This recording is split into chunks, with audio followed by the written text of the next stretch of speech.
कन्या राशि वाले बंधुओं, आप सभी का बहुत बहुत स्वागत है, हृदय से अभिनंदन है कन्या मंथन भिंड यूट्यूब चैनल में। तो कन्या राशि वालों ध्यान से सुनिए, क्योंकि अब आपके जीवन का असली महायुद्ध शुरू होने वाला है। आने वाले 3 से 5 दिनों में घटित होंगी 5 बड़ी घटनाएं जो आपके जीवन को हिलाकर रख देंगी। जी हाँ बंधुओं, पॉजिटिव और निगेटिव दोनों ही तरीके से ये घटनाएं आपको पूरी तरह से प्रभावित करेंगी और कुछ लोगों के जीवन को तो पूरी तरह से बदल कर ही रख देगी। इनमें आपको यह जानना बेहद आवश्यक है कि जब ये घटनाएं आपके जीवन में घटित होंगी, जो कि असंभव है कि रोक पाना, ये होकर ही रहेंगी, तब आपको किस प्रकार से बर्ताव करना है, सावधानियां क्या रखनी है, ये जानना आपके लिए बेहद आवश्यक है। भविष्यवाणियां बता देना कोई बड़ी बात नहीं है, ग्रहों का आकलन करके बता दिया जा सकता है, लेकिन एक गुरु का कार्य यही समाप्त नहीं होता है। गुरु का कार्य इससे आगे है कि वह मार्गदर्शन भी करे, सलाह भी दे और कुछ जरूरी उपाय तौर तरीके भी सिखाए, ताकि जातक कठिन समय को आसानी से निकाल पाए।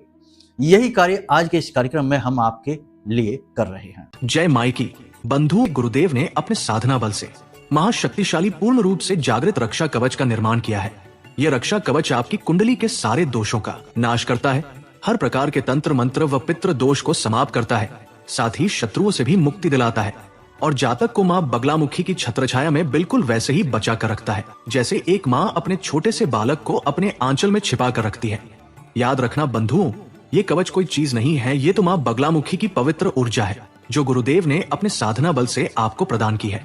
जो भी इस कवच को धारण करेगा, उसका कोई बाल भी बाका नहीं कर पाएगा, वो हर सुख को प्राप्त करेगा। मित्रों, इतना दिव्य कार्य केवल गुरुदेव के समान पवित्र हृदय वाला साधक ही कर सकता है, इसलिए गुरुदेव का ये कार्य बेहद सराहनीय है।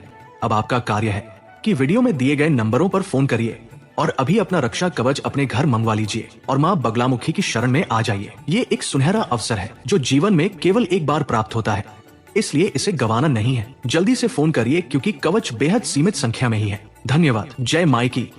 इस कार्यक्रम के माध्यम से हम आपको जो ज्ञान देने जा रहे हैं, वह आने वाले 5 से 7 दिनों का पूरा रोड मैप होगा।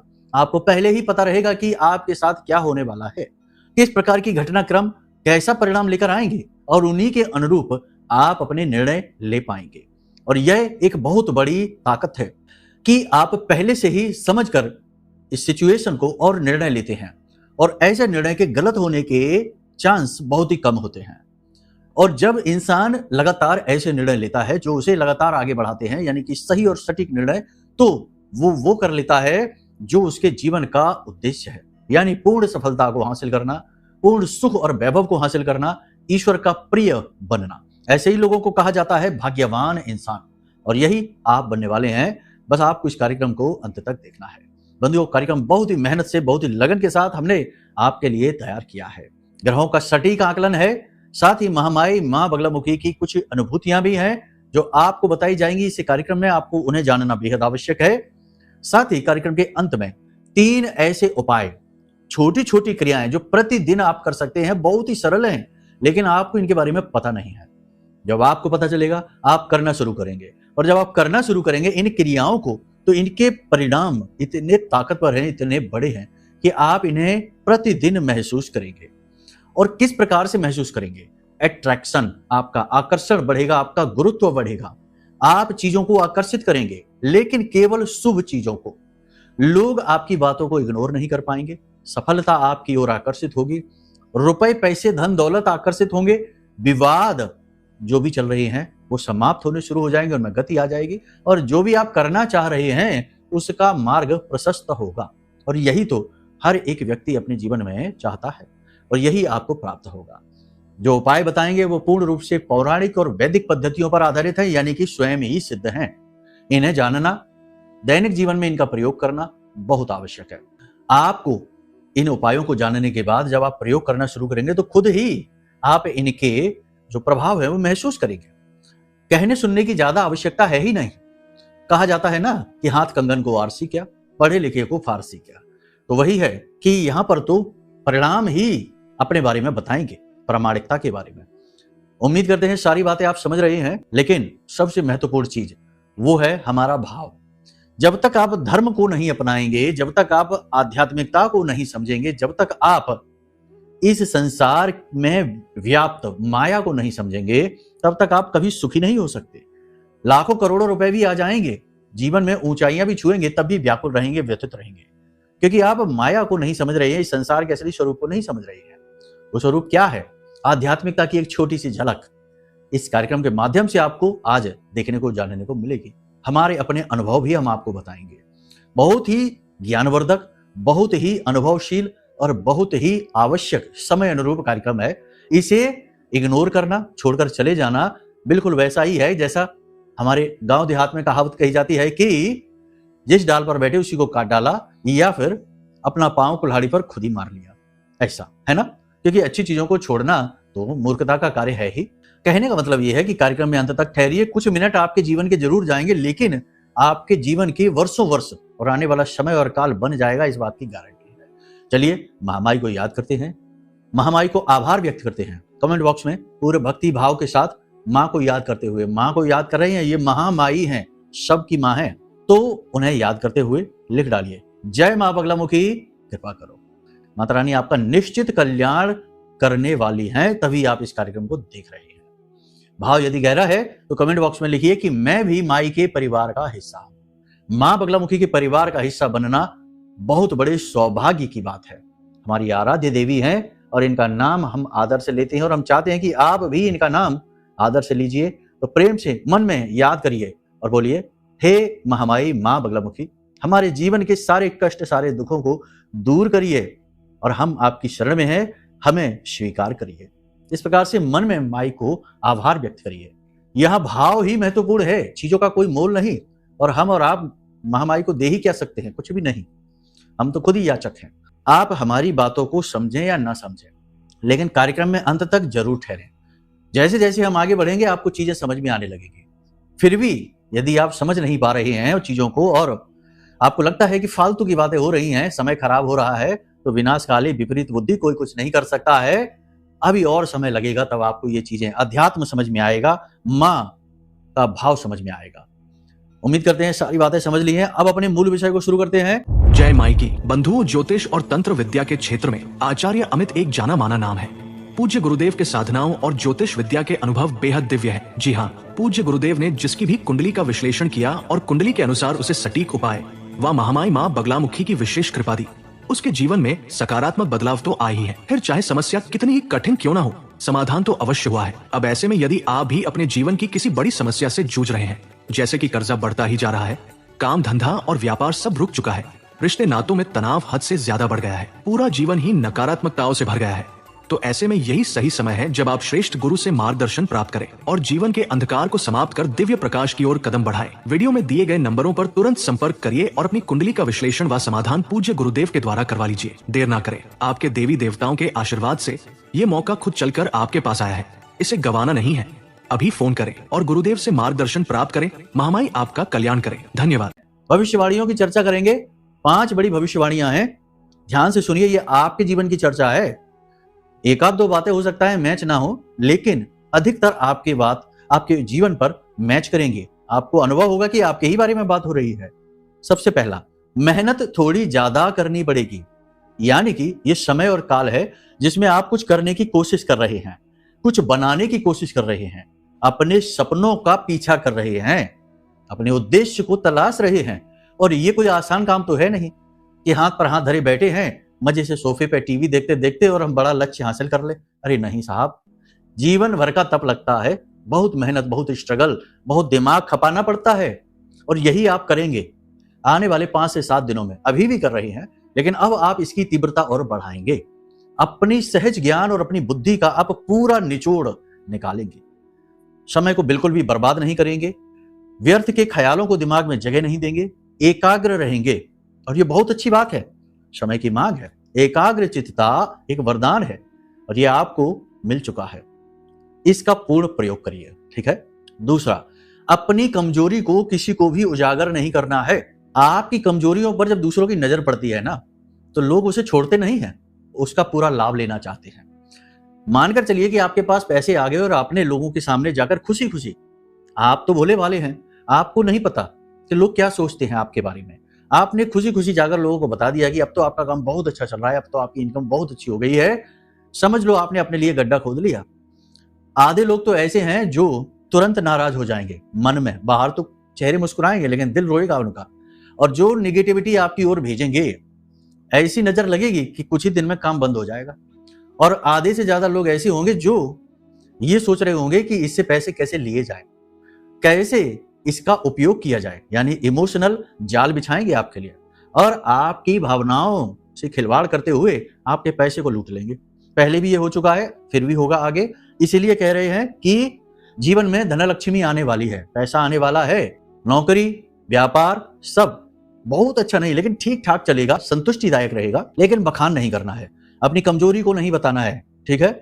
दूसरों की नजर इस पर नहीं पड़नी चाहिए। एक और बात, लांछन लग सकते हैं।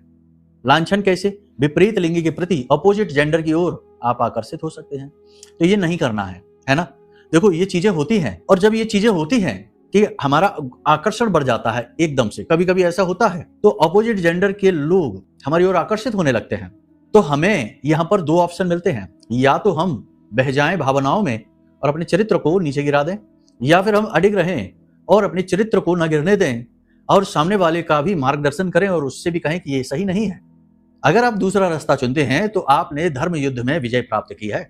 यही तो भगवान श्री कृष्ण ने अर्जुन से कहा था कि धर्म युद्ध क्या है। धर्म युद्ध ये है कि जब बुरे मार्ग पर चलना ज्यादा सुखदायी हो जाए और अच्छे मार्ग पर चलना सुखदायी ना रहे, उल्टा कष्टदायक हो जाए, फिर भी आप अच्छे मार्ग पर चलें और कष्टों को सहें, यही है धर्म युद्ध में विजय का मार्ग। और आप खड़े होकर सोच रहे हैं कि इसे चुने रास्ते को या उस रास्ते को चुने, तो यह है धर्म युद्ध। तो धर्म युद्ध होगा आपके सामने। इस धर्म युद्ध में आपको विजय हासिल करनी है, अपने चरित्र को गिरने नहीं देना है, क्योंकि यदि आप भावनाओं में बहते हैं तो आपके ऊपर लांछन निश्चित है, कोई बचा नहीं सकता है। फिर पछताए होत का जब चिड़िया चुग गई खेत। तो सावधान रहना है, ठीक है।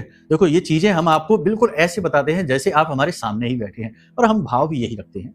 देखो आप साधकों से, आप पूजा पाठ अनुष्ठान करने वालों से, भक्तों से और उम्मीद ही क्या करेंगे? यही उम्मीद करेंगे कि केवल और केवल सच्ची बातें करेंगे और अच्छी बातें करेंगे, है ना। तो बस इन्हें इसी तरीके से लीजिए, कुतर्क को जगह ना दीजिए, क्योंकि कलयुग कुतर्क प्रधान है।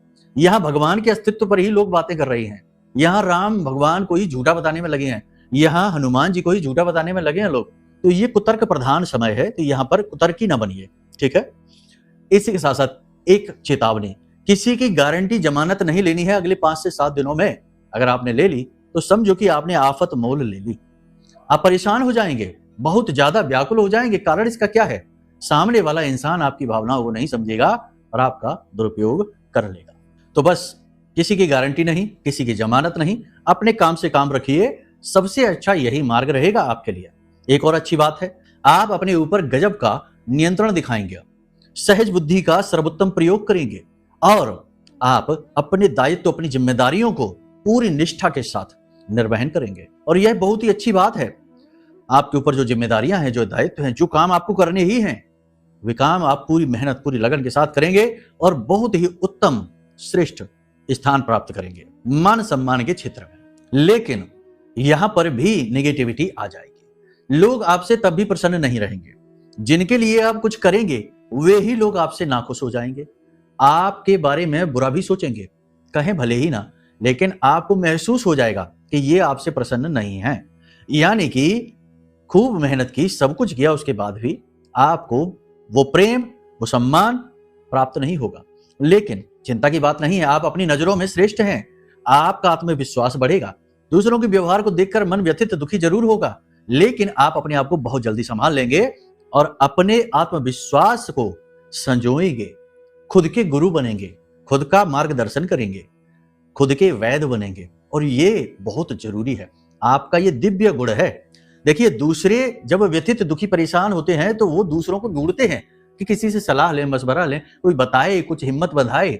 लेकिन आप एक ऐसे इंसान हैं जो कोई मिल जाए तो अच्छी बात है, नहीं मिलता तो आप खुद ही कोने में बैठकर आंसू बहा लेते हैं, रो लेते हैं और उसके बाद फिर खुद को ही हिम्मत बंधाते हैं। अंदर से आवाज आती है और खुद के ही आंसू पोंछ लेते हैं और फिर बाहर मुस्कुराते हुए आते हैं। ऐसा क्यों है? क्योंकि आप पवित्र हृदय के इंसान हैं। कष्ट भले ही आपके जीवन में हो, कष्टों को ना देखो। ये समय, ये जीवन है, ये हमारे कर्मों को काटने का एक चक्र मात्र है। ये परमानेंट नहीं है, कुछ ही समय के लिए मिला है, फिर चले जाना है। वहां जहां से हम आए हो वही जगह परमानेंट है, दिव्य स्थान। तो इसके लिए ज्यादा व्याकुल ना हुई, भगवान को भी यहाँ आकर मृत्यु लोक में कष्ट सहने पड़े, तो ये कोई बड़ी बात नहीं। यहाँ से दिल का कोई लेना देना नहीं। हृदय पवित्र है आपका और उस हृदय में भगवान का वास है। आप माने या ना माने, आपके मन में, आपके हृदय में ईश्वर का वास है और वही ईश्वर की वाणी है, वही ईश्वर का आभास है जो आपके गुरु के तौर पर आपका मार्गदर्शन करता है। इसीलिए तो शास्त्रों में कहा जाता है कि गुरु को ढूंढना नहीं पड़ता, गुरु आपको ढूंढ लेता है। अब ये गुरु क्या है? गुरु जरूरी नहीं कि कोई इंसान ही हो, गुरु आपके अंदर से आ रही वो आवाज भी है, क्योंकि वो ईश्वर की आवाज है, या वो परिस्थितियां भी हैं जो आपको ढाल रही हैं, आपको बदल रही हैं, आपके अंदर नए विचार और गहराई तक बिठा रही हैं, मैच्योरिटी आपके अंदर आ रही है। ये ही तो गुरु हैं।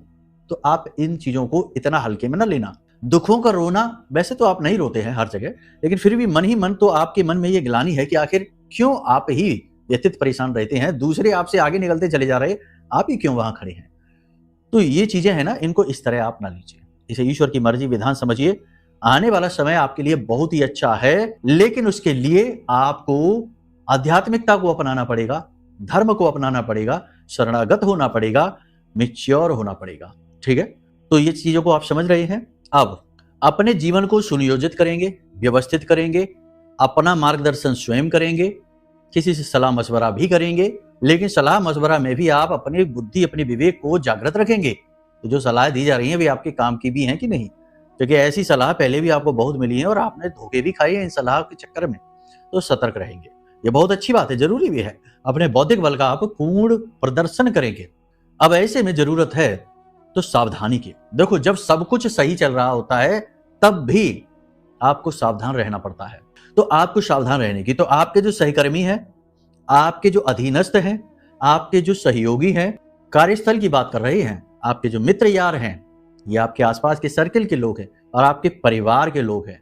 हाँ, ये बात हम कह रहे हैं, आपको हो सकता है कुछ लोगों को अच्छी ना लगे, अरे परिवार में क्या, परिवार में भी ये कलयुग है साहब, ऐसा होता है।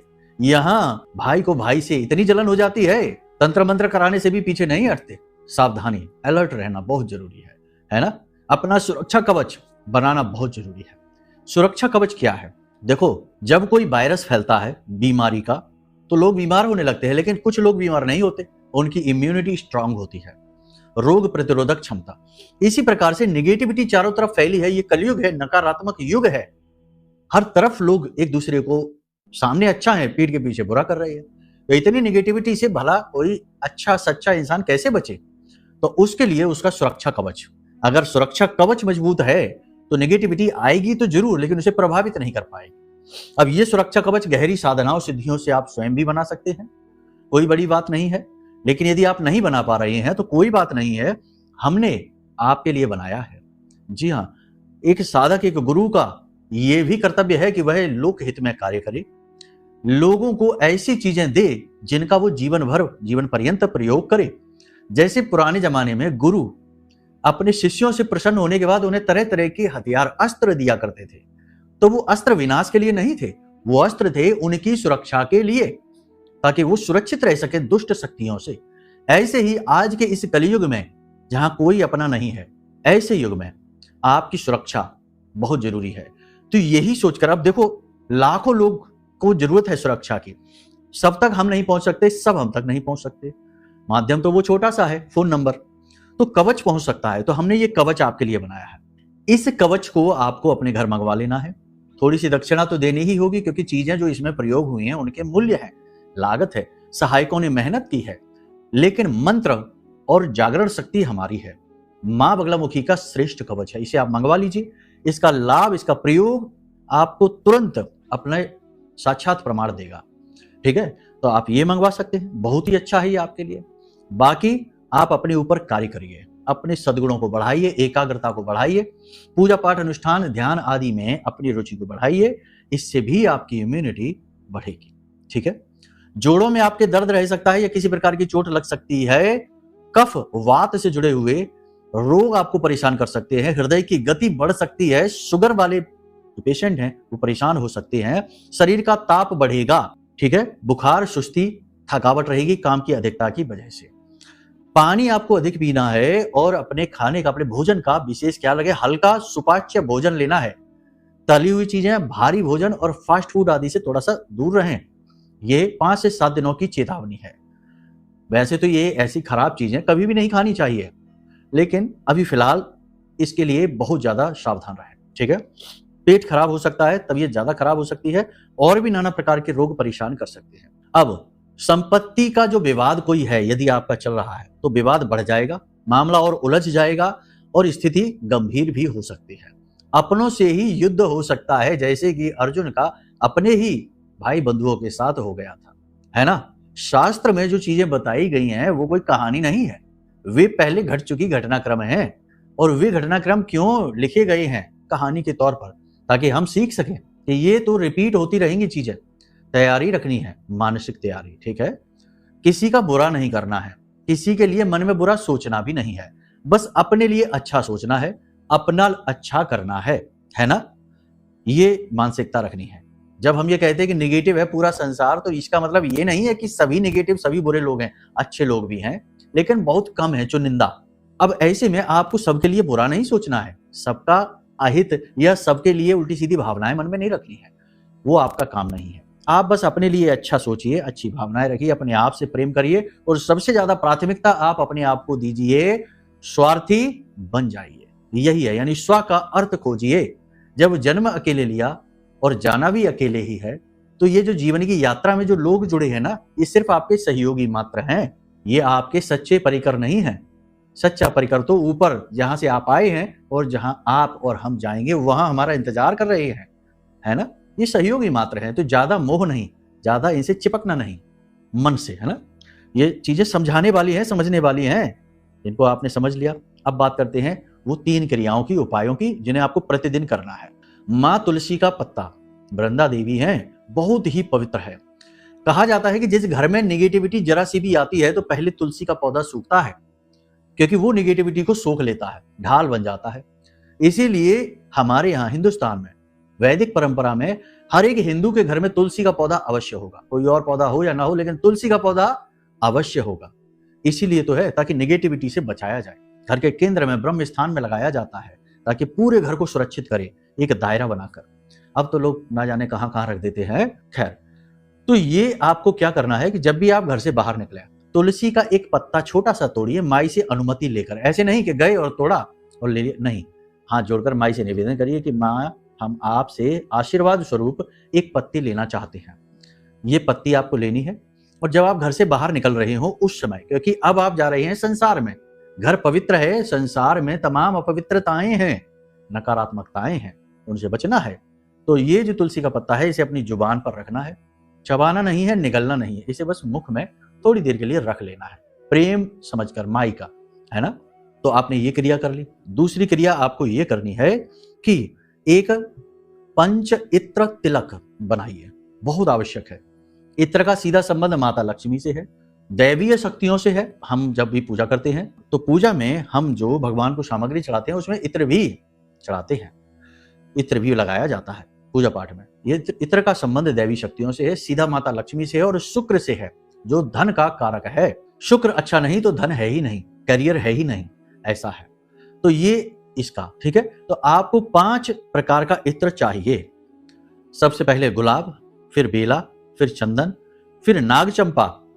गुलाब, बेला, चंदन, नाग चंपा और मोगरा, ये 5 प्रकार के इत्र आपको चाहिए। ये अलग अलग शक्तियों को समर्पित है। ये 5 प्रकार का इत्र आपको मिला लेना है, एक ही शीशी में भर लेना है। इसे आपको प्रयोग नहीं करना है कि ये हमें, अरे इसमें कैसी खुशबू आ रही, कैसा क्या, ये नहीं करना है। ये एक प्रयोग है ना, दिव्य प्रयोग है। तो इसे मिलाकर और भगवान के चरणों में, माता लक्ष्मी की जो फोटो है ना, वहां पर आप इसे रख लीजिए। और जब आप घर से बाहर निकलें तो इस इत्र का तिलक लगाना है आपको अपने माथे पर, ठीक है। अब ये तिलक आप कैसे लगाएंगे? ये विजय तिलक है, तो आप इस उंगली से नहीं लगाएंगे। वैसे भी शास्त्रों में कहा जाता है कि इस उंगली से हम देवी देवताओं को तिलक लगाते हैं, स्वयं को नहीं। स्वयं को तिलक तो हम इस उंगली से लगाते हैं, यानी कि मध्यमा उंगली से स्वयं को तिलक लगाते हैं, ठीक है। किसी और को तिलक लगाते हैं तो अंगूठे से लगाते हैं, पितरों को तिलक इस तर्जनी उंगली से लगाते हैं। तो इनका भी अलग अलग विधान है, ठीक है। तो अनामिका से भगवान को, खुद को नहीं लगाना है। तो आपको इस मध्यमा उंगली से तिलक लगाना है। इत्र मिलाना है, यानी शीशी में से लेना है और इसे अपने माथे पर लगा लेना है, भगवान को याद करते हुए, ईश्वर के स्वरूप को याद करते हुए इस तिलक को लगा देना है अपने माथे पर। दिखेगा नहीं, महकेगा बस। ठीक है, 2 कार्य हो गए। तीसरा कार्य, थोड़ी सी काली मिर्च लेनी है, 4-5 दाने काली मिर्च के लेने हैं, उसे अपने घर की दहलीज पर डाल देना है। और जिस भी नासिका से श्वास बाहर आ रही है, मान लो दाहिनी नासिका से श्वास बाहर आ रही है, तो दाहिने पैर से इस मिर्ची के दानों को कुचल देना है। और अगर बाईं नासिका से श्वास बाहर आ रही है, चंद्र नाड़ी चल रही है, तो बाएं पैर से मिर्ची के बीजों को कुचल देना है और घर से बाहर निकल जाना है। फिर पीछे मुड़कर नहीं देखना है, सीधे अपने काम पर जाइए। दुकान जा रहे हैं दुकान जाइए, ड्यूटी जा रहे हैं ड्यूटी जाइए, जहां जा रहे हैं, यात्रा पर जा रहे हैं तो वहां चले जाइए। बाद में इस तुलसी की पत्ती को निगल जाना है, चबाना नहीं है। ठीक है, इसे निगल जाना है, बस इतना सा आप कार्य कर लीजिए। ये 3 काम है, पूरी तरह से आपको पॉजिटिव कर देंगे, आपके आसपास सुरक्षा घेरा बनाएंगे, पॉजिटिव एनर्जी का आपका ऑरा स्ट्रांग करेंगे और आपको स्वस्थ विचारों से भर देंगे, यानी नकारात्मक विचार ही आपके मन में नहीं आएंगे और आपका गुरुत्व बढ़ेगा। लोग आपकी ओर आकर्षित होंगे, आपसे प्रभावित होंगे, आपके काम बनने लगेंगे। इन क्रियाओं को करिए। बाकी महामाई की भक्ति, पूजा पाठ, अनुष्ठान जितना हो सके उतना करिए, बहुत आवश्यक, कुछ नहीं तो प्रतिदिन कवच पाठ, चालीसा और आरती, ये 3 चीजें तो जरूर कर लीजिए, उद्धार होगा। अब यदि मन में कोई प्रश्न उठे या कुंडली का विश्लेषण कराना है, कवच मंगवाना है, तो नंबर वीडियो में दिए गए हैं, इन नंबरों पर फोन कर लो, सारी जानकारी प्राप्त कर लो। तो चलिए बंधु, आज के इस कार्यक्रम को यहीं विराम देते हैं। हमेशा हंसते रहिए, मुस्कुराते रहिए, सकारात्मक रहिए, महामाई पर अपनी आस्था और विश्वास बनाकर रखिए, क्योंकि आपका उद्धार वहीं से होना है। प्रेम से बोलिए जय माई की। हमारे प्रिय और परम पूज्य आचार्य जी ने अपनी साधनाओं के अनुभवों पर आधारित शक्तिशाली उपाय और क्रियाओं के माध्यम से हजारों लोगों के जीवन को पूरी तरह से बदला है। आचार्य जी के द्वारा बताया गया हर एक उपाय इतना सटीक और कारगर होता है कि जो भी इसे पूरे भाव के साथ कर लेता है, उसे साक्षात महामाई की कृपा और आशीर्वाद प्राप्त हो जाती है। इसलिए निसंकोच इन उपायों को पूरे भाव के साथ करिए, आपका कल्याण होगा। जय माई की।